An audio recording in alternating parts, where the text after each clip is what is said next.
Hello, this is Lisa for Embrilliance, and today I am going to show you how to use your Embrilliance software to tame high-pile fabrics such as fur, sherpa, or plush towels. First, let us create our monogram using the lettering tool. I have chosen to use Natural Circle 2-inch from the Itch to Stitch in this project.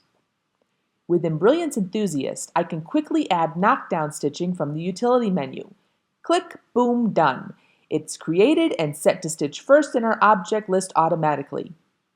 You can also create a similar or more decorative effect using flattening stitch designs created by many of our favorite digitizers.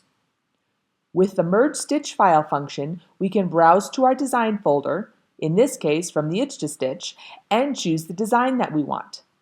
Since our monogram is 2 inches, we will choose the 2.5-inch size design so that we have a border similar to that of the knockdown stitches.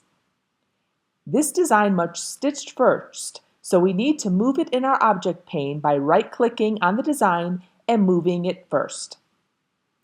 This design is set up to be 2 colors and can easily be changed to a 1-color design using the button in the Properties pane.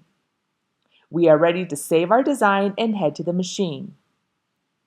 I used water-soluble stabilizer to hold down the fur and noticed that stitches were removed automatically from the motif because they were hidden by the monogram. This isn't an issue for this situation, but rather an observation. If you don't want hidden stitches to be removed from any object, simply tell the software that this color should be skipped during the Remove Hidden Stitches process. This is done by right-clicking on the color of the object you want skipped and choosing Applique Material.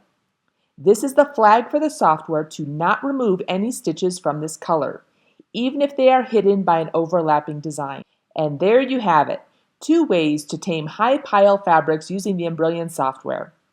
Be sure to subscribe to the Embrilliance YouTube channel for more easy embroidery solutions.